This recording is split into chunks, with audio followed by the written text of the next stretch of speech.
Hello friends, এগিয়ে চলো 2.0-তে সকলকেই স্বাগত। আর ফুড এসআই এক্সাম দিয়ে যে এক্সপিরিয়েন্স সকলের হলো সেটা খুবই মারাত্মক। আর এক্সপিরিয়েন্স থেকে আমরা যে শিক্ষা পেলাম তা আগামী দিনের যে এক্সামগুলো আছে, ক্লার্কশিপ বলুন বা মিসলেনিয়াস, সেগুলোর ক্ষেত্রে কিন্তু আমাদের চোখ খুলে গেল। তো এখানে ভালো এবং খারাপ দিক আলোচনা এটা বলাটাই ভুল হবে, কারণ বেশিরভাগই যাই আলোচনা করতে যাব সবটা খারাপের দিকেই যাবে। বাট একটি কথা এখানে বলবো, যেটা ফুড এসআইয়ের জন্য ভালো না হলেও আগামী দিনের যে এক্সামগুলো আছে সেটার জন্য কিন্তু একটা ভালো দিক।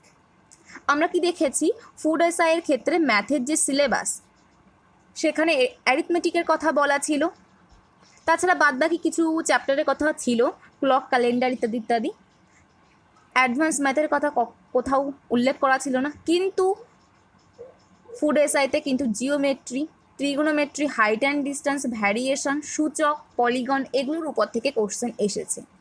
তো এই চ্যাপ্টারগুলোর উপর অতটাও জোর দেওয়া হয়নি বা একেবারে প্র্যাকটিসই করা হয়নি। যাদের আগে করা ছিল তারা একেবারে প্র্যাকটিসই করে যায়নি, যার ফলে জানা কোশ্চেনে প্রবলেম হয়েছে বা অনেকে কিন্তু করে আসতে পারেনি। তো ফুড এসআই থেকে এই শিক্ষাটা কিন্তু আমাদের অবশ্যই নিতে হবে। এই ভুল কিন্তু আর করা যাবে না সামনের যে এক্সামগুলো আছে সেগুলোর ক্ষেত্রে। তো এখানে আমি ক্লার্কশিপ নিয়ে আলোচনা করব। ঠিক যেভাবে ক্লার্কশিপের বলবো একই সেম প্রসেসে মিসলেনিয়াসের ক্ষেত্রেও আপনারা সেম প্রসেসেই যাবেন। তো এখানে ক্লার্কশিপের যে সিলেবাস, আমাদের সিলেবাসের কথা বলা আছে, এখানে 14টা চ্যাপ্টারের কথা বলা আছে। কি কি একবার দেখে নেব। রেশিও অ্যান্ড প্রপোর্শন, পার্সেন্টেজ, এটা আমি টেলিগ্রাম চ্যানেলে দিয়ে দেবো পিডিএফটা, আপনারা এখান থেকে দেখে নিতে পারবেন কী কী চ্যাপ্টার আছে। Profit and loss, simple interest, এখানে কিন্তু কম্পাউন্ড ইন্টারেস্টের কথা বলা নেই, বাট আপনারা ক্লার্কশিপের এক্সাম হলে বসে কিন্তু কম্পাউন্ড ইন্টারেস্ট থেকে কোশ্চেন দেখতে পাবেন।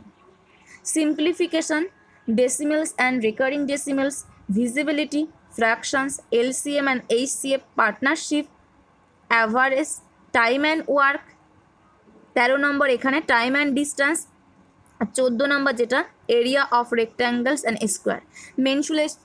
মেনসুলেশনের শুধুমাত্র এটার কথা বলা আছে, কিন্তু বাদবাকি যে পোর্শন সেখান থেকেও কিন্তু আপনারা কোশ্চেন দেখতে পাবেন ক্লার্কশিপের ক্ষেত্রে। তাছাড়া geometry, trigonometry, height and distance, যেমন ফুড এসআইতে কোশ্চেন এসেছে, ক্লার্কশিপের ক্ষেত্রেও কিন্তু কোশ্চেন আসতে পারে। তো সেই কারণে সবার ফার্স্টে আমাদের কি করতে হবে এবং তারপর ধীরে ধীরে কীভাবে আমাদের প্রিপারেশন নেওয়া উচিত সেটা আলোচনা করব। তো যে সিলেবাসটা আপনারা এখানে দেখতে পাচ্ছেন, সবার ফার্স্টে বলবো সিলেবাস ধরে যে চ্যাপ্টারগুলো আছে সেগুলো আপনারা কমপ্লিট করে ফেলুন। তারপর আমাদের হাতে যেহেতু এখনও অনেক সময় আছে, যে চ্যাপ্টারগুলোর কথা এখানে বলা নেই, ম্যাথের অল সিলেবাস কমপ্লিট করে ফেলুন চ্যাপ্টার ওয়াইজ।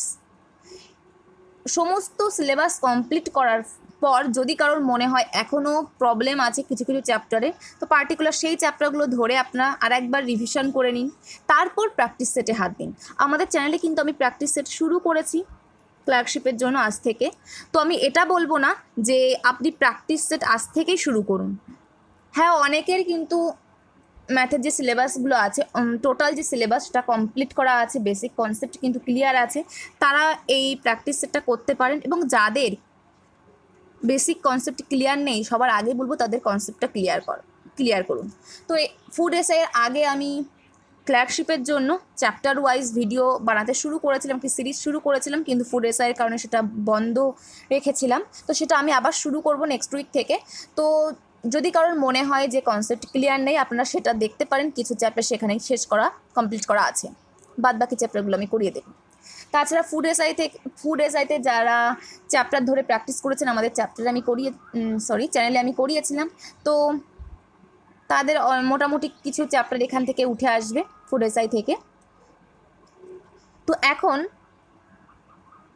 সবার ফার্স্টে যেটা করণীয়, এখানে যে সিলেবাস আছে সেই সিলেবাস ধরে সমস্ত চ্যাপ্টার কমপ্লিট করার পর ম্যাথের অল সিলেবাস কমপ্লিট করুন, তারপর প্র্যাকটিস সেটে হাত দিন যদি আপনার মনে হয় যে সমস্ত বেসিক ক্লিয়ার হয়ে গেছে। যদি ক্লিয়ার না হয় আরেকবার রিভিশন করুন, তারপর প্র্যাকটিস সেট করুন।